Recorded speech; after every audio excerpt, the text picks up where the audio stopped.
kasalukuyan nang itinuring ang Pilipinas bilang Center of Marine Biodiversity base sa pag-aaral ng mga marine biologists na inilathala sa Philippine Environment Monitor at World Bank. Katunayan, mahigit 3,000 species ng isda ang nabubuhay sa mahigit 3,000 ektarya ng coral sa ating karagatan.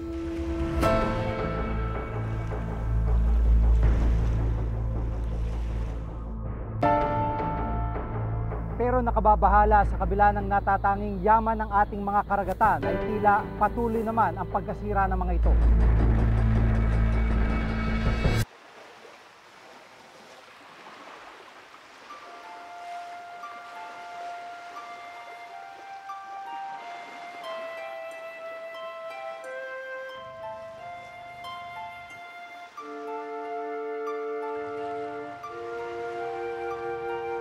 Apat na taon nang ginagawa ni Mang Bernie Bernabe ang panghuhuli ng alimasag dito sa bahaging ito ng Manila Bay. Ngayong umaga, kasama niya ang kanyang asawang si Aling Zenny at ang dalawa niyang anak na lalaki na sina Vincent 10 taong gulang at Eugene 9 taong gulang.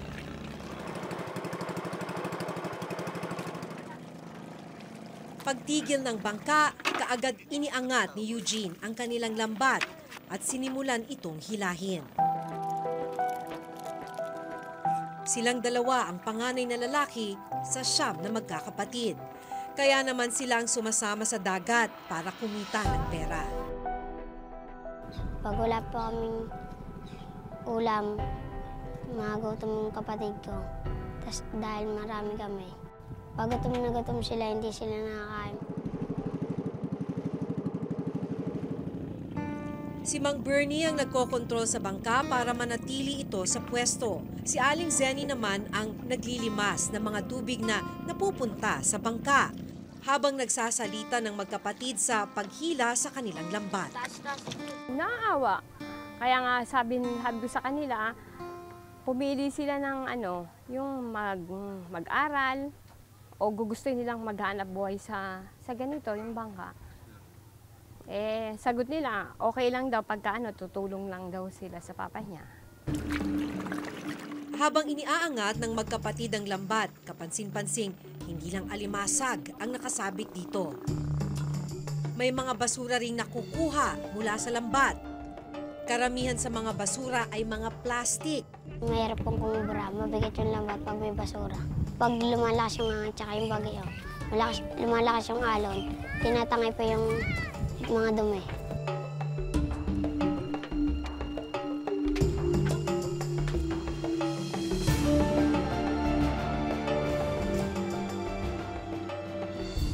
Ayon kay Mang Bernie, ang basura ang dahilan kung bakit mahina ang huli ng mga mangingisda sa Manila Bay. Noon, kaya raw nila mag-uwi ng halos 100 kilong mga isda at alimasag sa isang araw. Ngayon, pahirapan kung mapuno ang isang timba. Nung malinis ang dagat, maganda pang huli. Minsan, pag alis ka lang, sandilian lang. Ngayon, masama tubig. Gagawin mo sa lambat mo, doon matutulog sa dagat yon. Bukas mo siya hanguin.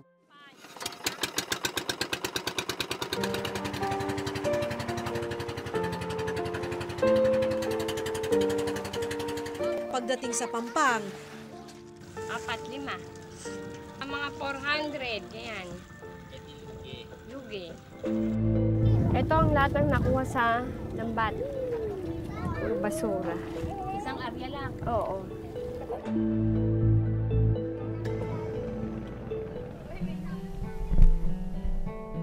dahil kaunti lamang ang huli, nagpuntang pamilya sa mababang bahagi ng dagat para naman mangapa ng iba pang lamang dagat.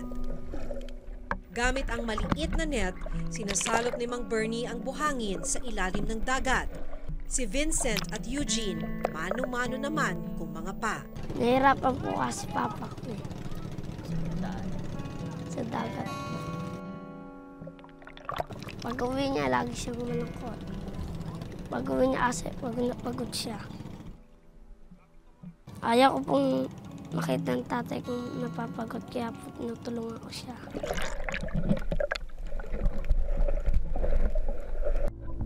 Pagkaangat ng net mula sa ilalim, Basura at malaburak na lupa ang nakuha ni Mang Bernie.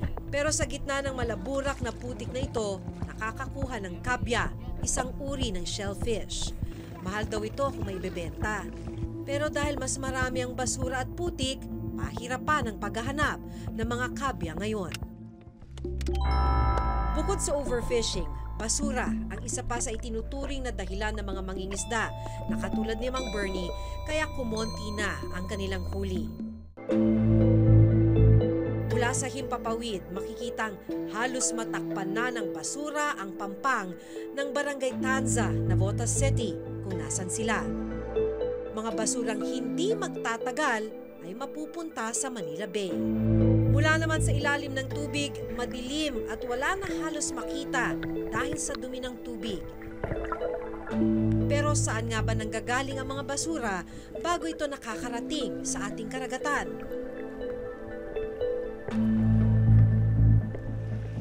Sa pag-aaral na inilabas ng National Center for Ecological Analysis and Synthesis na nakabase sa University of California, mula 4.8 hanggang 12.7 million metric tons ng plastic ang napunta sa karagatan sa buong mundo noong taong 2010.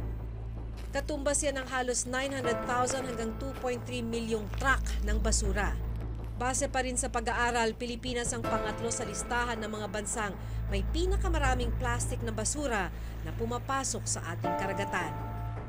Mismanaged waste o yung mga basurang hindi nakolekta ng mga truck para madala sa mga landfill ang pinagmumulan ng mga basura. Nauuwi ito sa mga waterways o estero hanggang sa makarating sa ating karagatan. Actually, kung titingnan mo yung ocean current within the Philippines, yung sa Western Philippines sa Palawan, no, merong current system mula do sa south papunta sa taas, no. Sa eastern side ng Philippines, yung current system sa gitna ng bansa, umaakyat siya papunta sa north, sa Luzon, at pumupunta rin siya sa Mindanao. So, kung yung mga trash mo along the way, nadadala rin siya ng tubig. Mapanganib ang plastic dahil maaaring makain ito ng mga lamang dagat. Pwede nila itong ikalason o ikamatay. Dahil sa hindi nakokontrol na pagpasok ng basura sa dagat, pinangangambahang makakaapekto ito sa ating marine ecosystem. Ang Verde Island Passage na itinuturing ngayon na center of marine fish shore biodiversity sa mundo, inaabot na rin ng basura.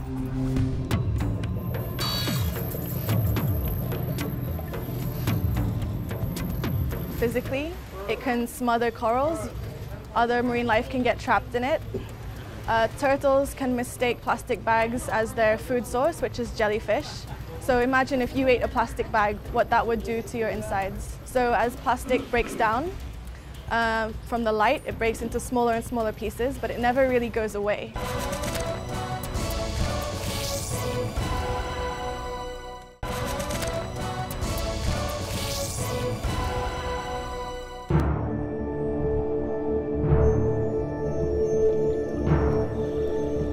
May mga marine biologists na naniniwalang dito sa Verde Island Passage matatagpuan ang center of marine shorefish biodiversity sa mundo.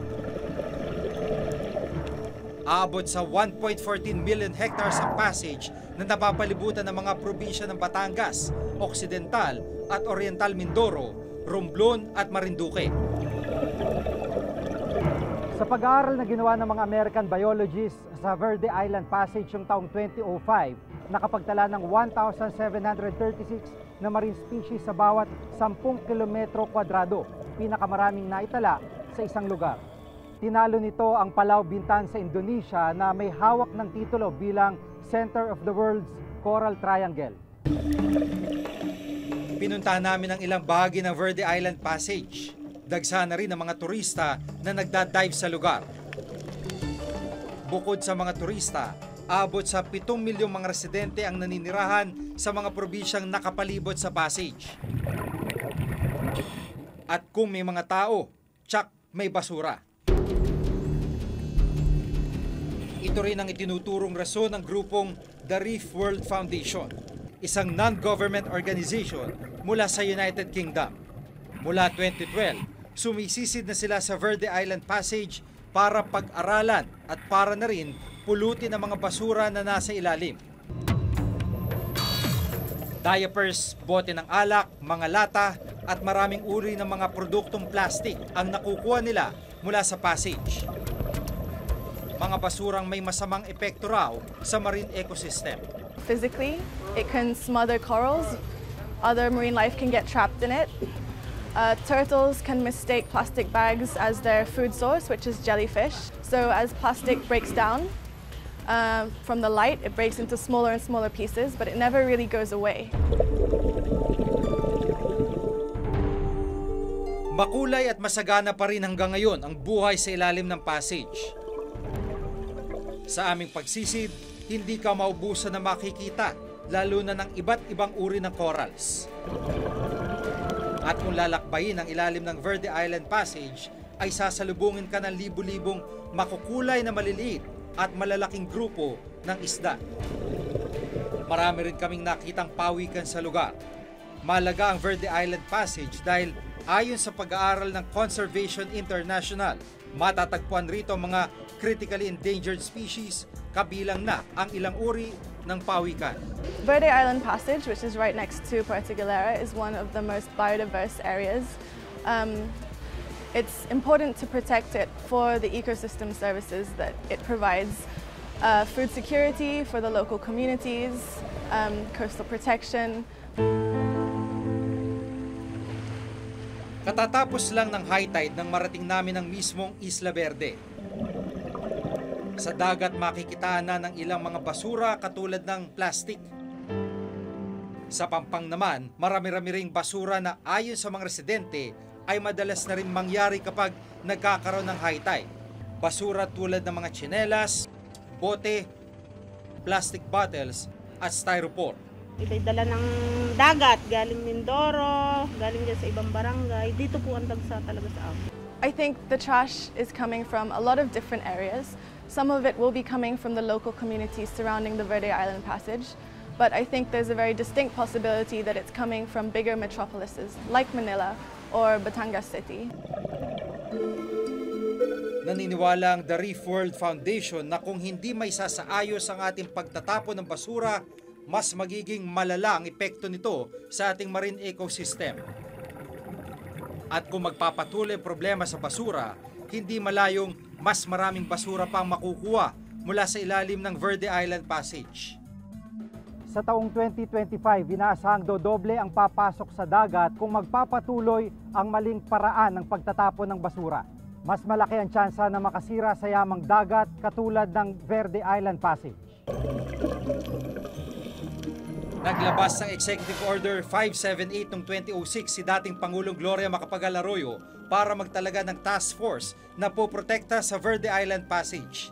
Sinuportahan naman ang EO 578 ng ipasang Senate Bill 1898 noong 2013 para madeklarang Marine Protected Area and Ecological Tourism Zone ang passage. Pero hanggang ngayon, hindi pa rin ito naisa sa batas. I believe that we've got to improve our national and regional, provincial strategies for waste management. If we don't, then places like the Verde Island Passage will be subject to the negative effects of plastic pollution. Dapat lahat ng mga barangays mag-put up ng materials recovery facilities. Kung gumalaw lahat yung mga barangays na yon, then there will be significant reduction of waste na maaaring maanod. Halos isang oras nang nangunguha ng kabya ang pamilya Bernabe, pero konti pa lang ang kanilang nakukolekta sa animoy burak na ilalim ng dagat.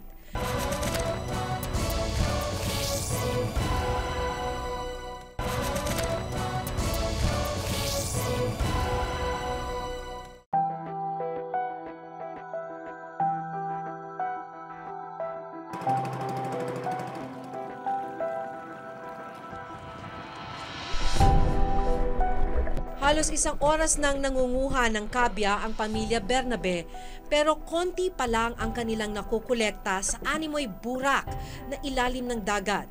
Kailangan nilang ibenta ang mga nahuling alimango para may makain sa tanghalian.